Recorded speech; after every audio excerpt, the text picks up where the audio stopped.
If you were with us for the Eyelids Victor Kronenker's Flying Circus Show, you would know that Lo-Fi Studio is also a performance place. And every Christmas, we have a charity event, a rock Christmas show with multiple bands, and all you have to do is bring a can of food. You bring a can of food and you get tickets, and from those tickets you get some swag from the band and a wonderful raffle. But the bands are great, and we all play some Christmas music, and it's great fun. And last year we were able to donate 400 pounds of canned goods to a local women's shelter. So it's a good charity event. It's December 4th, Saturday. We open up right around 6 o'clock, and we go on and on.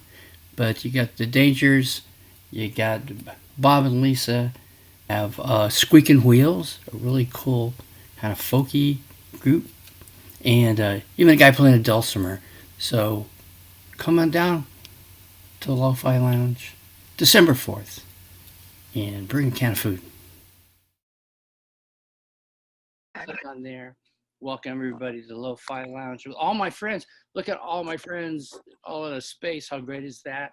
And we're here today to talk about a very unique wedding. And Rebecca, tell us about the wedding, the Campout Wedding. Well, Russell and I had been engaged for almost a year, and we planned to elope. And since we were going to camp out anyway, we called Ari and said, how hard would it be to elope in California, on our way to camp out? And Ari said, why don't we do it at Camp Out? And at first I didn't want to crash the concert, but Ari talked me into it, and I'm so glad she did. It was like one of the best days of my life. How complicated was it to put together a wedding in the midst of that? For all you guys, because you guys all were part of the planning. You were all a part of this intersection. I probably had the easiest job. I just showed up, and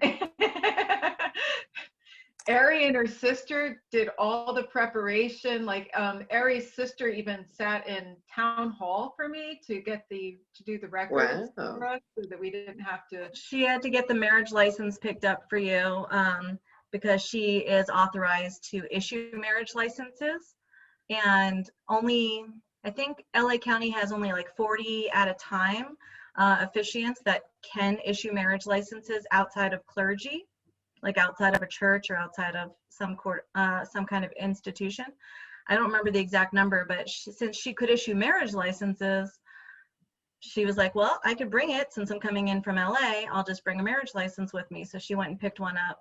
And our brother Jason, I think, was your witness or something, right? Or he was just there to take some extra pictures. I don't remember. He was dressed as Jesus. So. I love those wedding pictures of Jesus. That was great. It's really going to a higher authority to try to get some. We made this happen, right? It took a lot of different levels of the plane. But from my standpoint, really all I had to do was provide a ceremony that I had written over to Rebecca to take a look at. And so they could edit, they could adjust, they could give me feedback. And so I just prepared the ceremony based on ones I've written, but I thought about her as I was making edits. And then when she took a look at it, she could throw in some ideas and edits. I don't remember the process you and I exactly used, Rebecca, but I feel like we probably just emailed back and forth or just edited a document online on Google Docs to finalize it. Yes, you did all the work. And it was easy for me. I've done so many weddings. I can tell you've done so many weddings. It was just the best day of my life. Thank you. Aww. And a lot of the coordination and planning actually goes down to Trixie, because where to stand, where to walk, when to come out from the room, all of that was our wedding planner / organizer. And so Trixie, share some of that planning with us. Yeah, well, Rebecca had called me and asked if I would be a maid of honor for her wedding. Of course, I said yes. And then she says, and it's going to be at Campout. And I said, okay, great. And I knew it was going to happen, and we were keeping it a secret.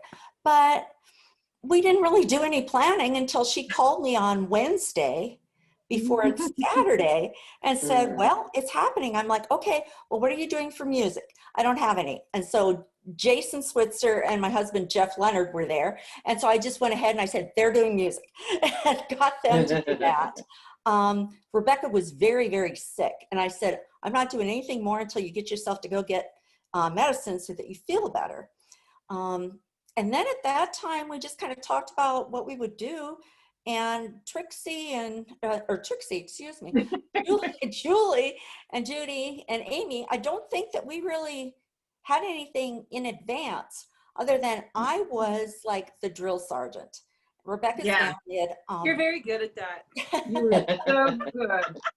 She Trixie had rented got all my people family together. Trixie rounded up my entire family, got grandma We're going. doing this. Okay. All right. Yeah. Say hi, Buttercup. Yeah, so they had a beautiful home and both families were there. And I came early to do Rebecca's makeup and to kind of plan out how she was going to quick change, because the plan that I think Ari had this was to go ahead and make sure everybody got there for the group pictures that happens every year. So I was also making sure to get everybody there and say, oh, I'm going to be there for the first time. Come on, come on, come on. So that we got a lot of people. And then it was just going to be, Rebecca was going to take her jacket off, I think, and change maybe earrings and brush her hair. So I had everything in a bag ready to go.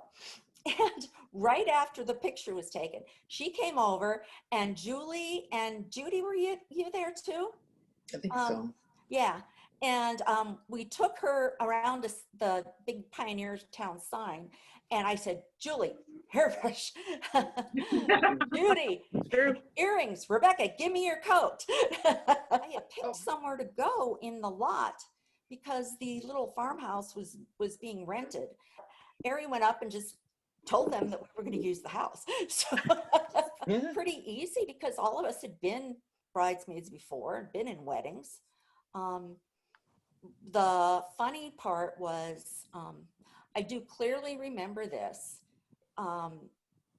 It was Rebecca and her grandmother and her mom, and we just stood there for a little bit once we got there. And I said, just catch your breath, take your time. This is your day. You don't have to go fast. You don't have to go slow, but I want you to enjoy it.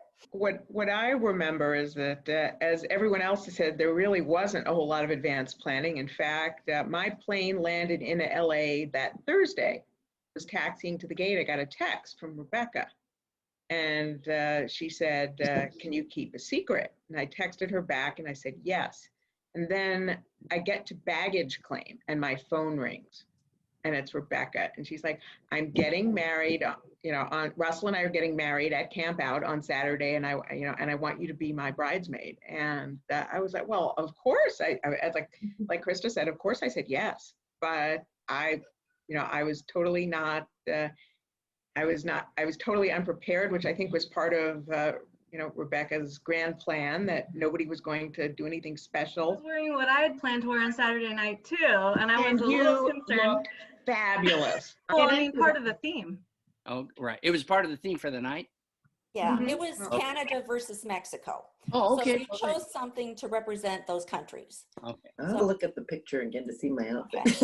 And I know Amy was Day of the Dead sort of thing. Right, but I didn't actually change into my campout outfit until after the wedding, because that was going to be like makeup, and it was hot, and I was like, and I knew what was happening, so I'm like, dude, Stacy, we're going to be out there for like a long time, and I'm just, no, we'll do it after. Yeah. I had put up temporary rhinestone letters that said La Senora de, and I don't remember where I said it was, de Sinaloa, like the Sinaloa Cowboys. Yep. Yeah, Bruce Springsteen cracker song, Sinaloa Cowboys. And after the wedding, we went to a Mexican restaurant. I was so worried that I would offend the staff. And as we were leaving, the waiter followed us out into the parking lot. But oh dear, And then he Mhm. asked if he could take a picture because he really liked the jacket and wanted to send the photo to his father who lives in Sinaloa. I know I made an announcement. I don't remember what I said. But I It was gathered something everybody. to the effect of, you know, rounding everyone up and coming to the little house, and there's something you're not going to want to miss. Right. And Yes. so, you know, herd mentality, people just were like, oh, we're going here now, you know, and we were kind of like, well, come on, guys, come on. And, you know, most of the people didn't even know what they were going to do. They're like, oh, what's happening here? This is new. There's something after the picture? Yep. Like, yes, there's something. Come. You don't want to miss this. Yeah, And I'm so glad encourage you told me to go to the doctor. I was so sick on Thursday. I think I stayed maybe a half hour at the Thursday night show. Oh. And then Krista said that if I don't go to the doctor, she's going to, on Friday morning, she was going to stop what she was doing and take me to the doctor. So I went to the Joshua Tree or Yucca, whatever it was, walk-in clinic. And I'm sorry. I told him that it was my wedding day, but I told the doctor that it was my wedding day. So he gave me a shot of penicillin in the butt. And it worked. Oh my God. Wow. It was Yeah. the first shot she'd ever had in her butt. And I'm like, Yeah. I grew up having shots in the butt. What is Yeah.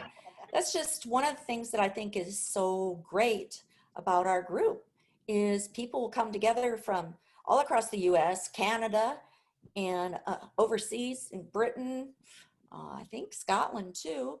And they all come together for a common purpose, which is to have communion with music in the desert. And it was just really special to have something that was reflective of the spirituality of being a part of something that's related to music and camaraderie and love. Chris, you're not going to believe what happened next. What happened? Is after the wedding, Brad Jones wanted to take some photos of Rebecca and Russell just kind of pose dancing as if they had their first dance. Okay. And so they went to the side of the cabin, and it was dust and a couple of, bushes and desert things. And right when they got out there for sound check, Rebecca, what happened? They played our favorite song, New Roman Times. There you go. And I think how did you ever get them to do that, Trixie? I didn't. You didn't? think it was really just coincidence. happened? It was purely coincidence. And they didn't play the song during the show. So it was wild that they did it for the sound check. I just got goosebumps and a little teary-eyed too. And it's funny, it was always one of those songs that we danced to in the kitchen together, Russell and I. Oh. In spite of some of the lyrics. It was so funny. I change the lyrics around when I sing it. I always say, mama's got your back, baby's got your back, like I got your back. But The thing I want to share is that anytime I didn't see Rebecca, I felt like she was missing because it became such a part of Campout to have her wedding as a memory and to be like just a kickoff, Friday night. That I felt like if I didn't see her somewhere, for one evening on a future camp out, I'm like, where is she? She should be here. And the funny thing is, camp out, you never really spend too much time with anyone. You just spend a minute and a hug and a smile with everyone. But you always feel when someone's missing. And you always feel like if someone's not there, you feel like, oh, we need them here, or we got to bring this to them. And so I would agree that there's definitely this connection that people share that transcends the music itself. There's definitely this community. One of my favorite campouts I wasn't at memories was actually a Phi-Stock memory, and that was, I guess this would have been Campout 14, and you and Maria were kind enough to put Phi-Stock online. Yeah. Oh yeah. And so I Oh, got yeah, I remember that. most of Phi-Stock, and I remember towards the end of the Danger set, my daughter and I were dancing in my kitchen to Dedication in Radio City, and it was just one of the greatest things ever, particularly because the night before, during what would have been probably around the time of Cracker Set, I was lying in bed, basically just trying not to cry. I wanted to ask Amy from her perspective, from being in the guest group, if there were any comments that you had or memories of being part of that group and watching all this happen. It was a damn wedding at Campout. I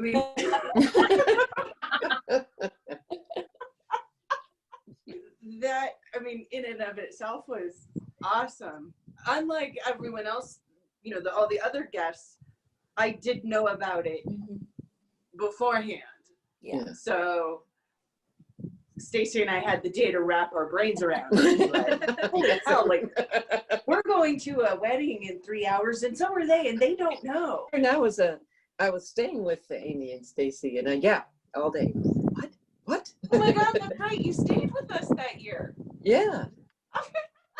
Yeah. I think I talked to Judy on the phone, and you were waiting in the breakfast line at the hotel, I think, when I told you. I think we were having breakfast. Yeah, it was fun. And I was like, oh, excited. They're like, what? Joanne, what was your first camp out year, Rebecca? I think mine was 2011. 2011? I think 2011. That would have been. I met you in 2009. Did I meet you online? I think we met online first. I have, Okay. 2009. I have no sense of time because we've all been friends with each other, and just via Facebook and MySpace and talking on the phone, it feels like we've been friends. We have been friends. We have been close virtually, but in reality. Hi, Wayne. Everyone who hasn't met Wayne, this is my husband, Wayne. Meeting you, Chris, on MySpace really changed my life profoundly. I was very lonely. That's why I was on MySpace all the time. I was living in Florida. I didn't have very many friends. I wasn't happy. And then I stumbled upon the songbook, the Hickman LeRoy songbook, and started, you guys liked all the same bands that I liked. And so I started chatting. And I didn't realize that Johnny was Johnny from Cracker. It took me about a month to realize, like, oh, Johnny's from Cracker. Yeah.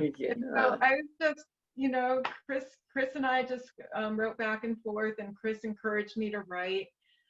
And because of Chris, I'd always been afraid to write book reviews, and Chris had me write a book review every week. And then because of that and that boost in confidence when I was feeling so low, I went and wrote book reviews published in a couple of journals. Wow.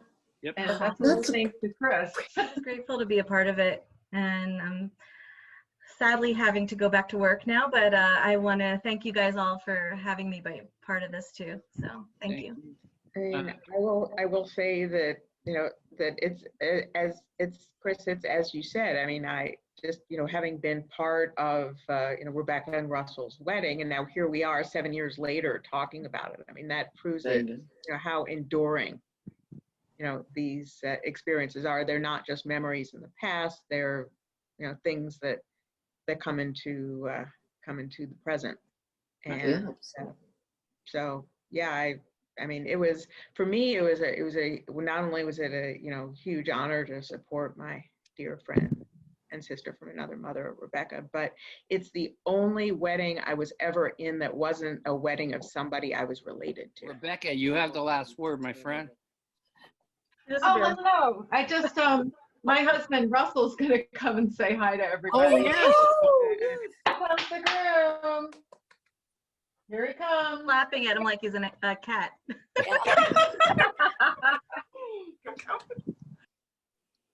No, it was a lot of fun.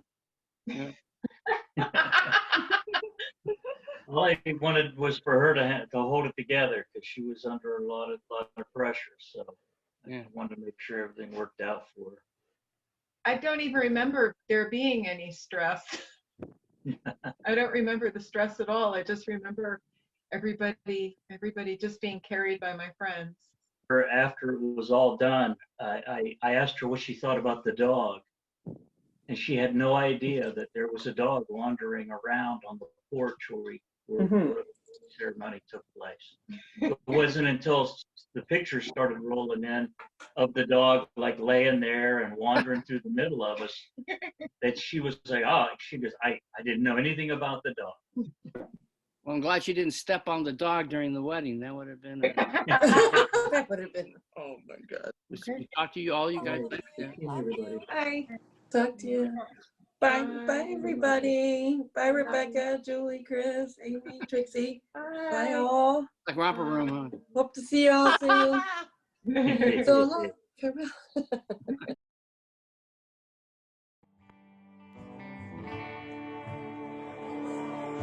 The devil will send demons fly around your wedding day.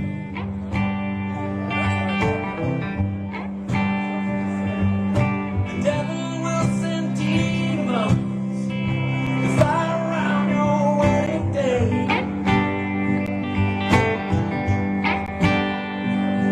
We don't send no invitation. Lord, I don't have much to say.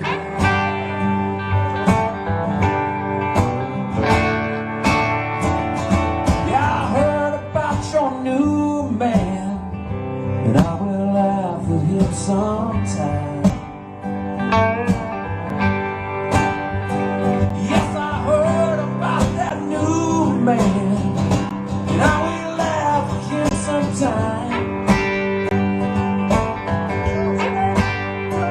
'Cause I can see his sad day coming when your lies are burning blind.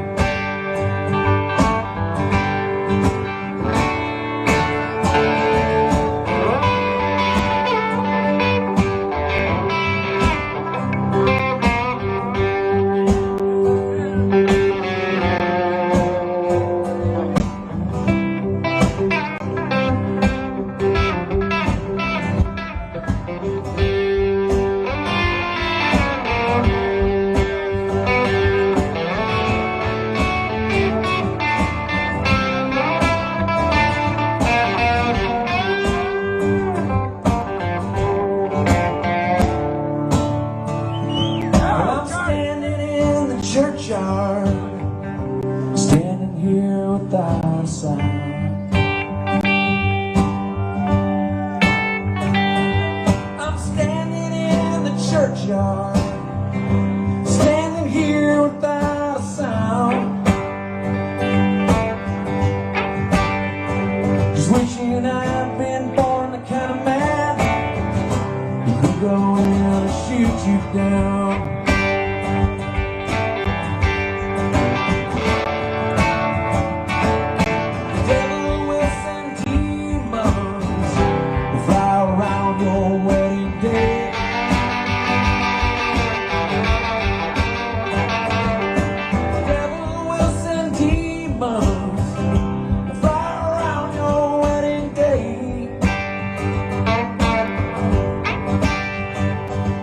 Strike you down at midnight, and they'll carry me away.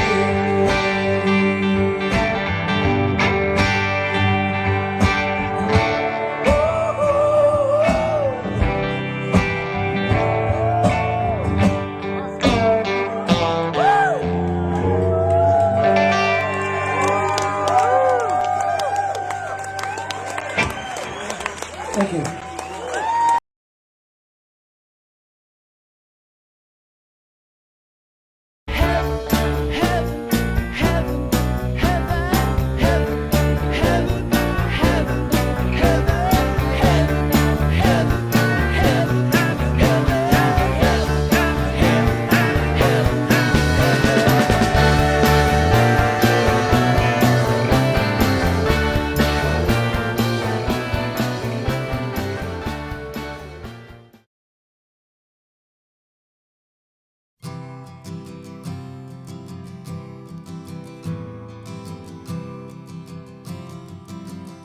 Stories about love. In one story, the lovers are two halves, split by jealous gods. And in another story, the lovers are victims of a wicked baby with a bow and arrow.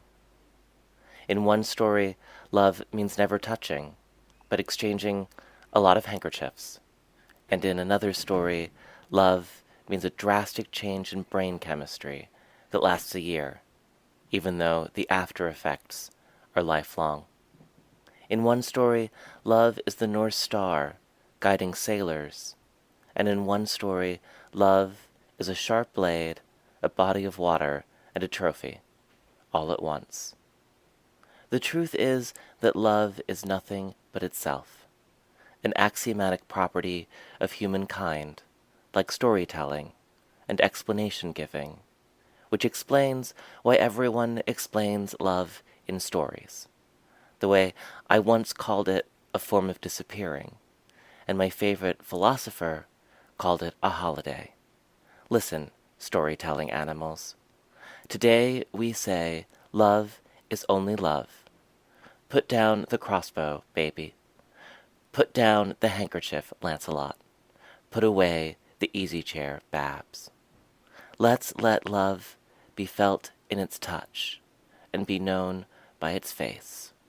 Let's let love speak Ada and Lucas, and then let's let love be silent.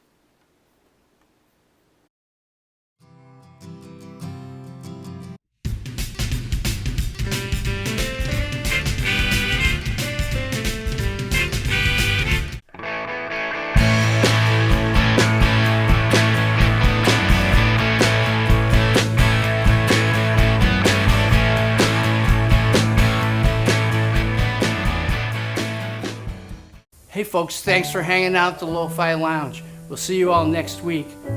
Wait, we got one more thing.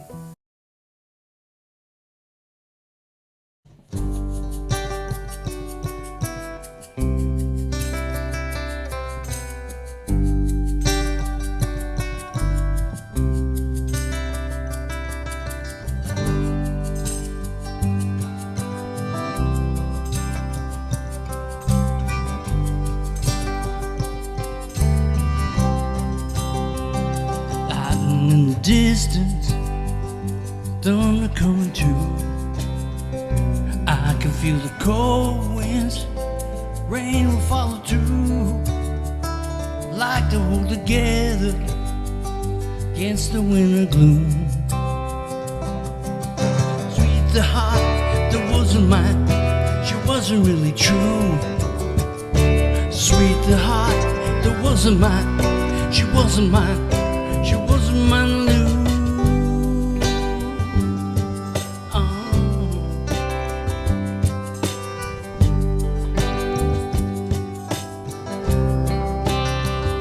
I remember places Sunday afternoon.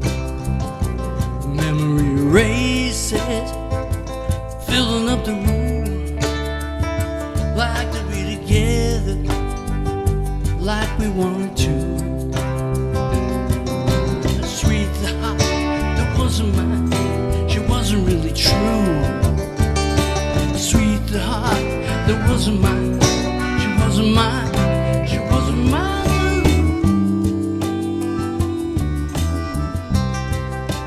Wasn't mine to lose.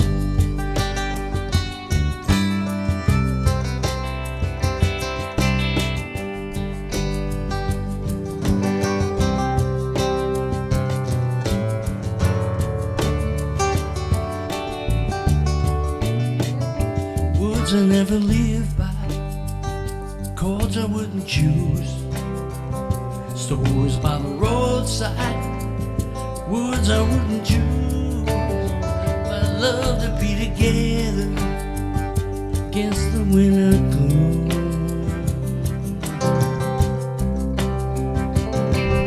But sweet the heart that wasn't mine, she wasn't really true. Sweet the heart that wasn't mine, she wasn't really true. Sweet the heart that wasn't mine, she wasn't mine, she wasn't mine, she wasn't mine, she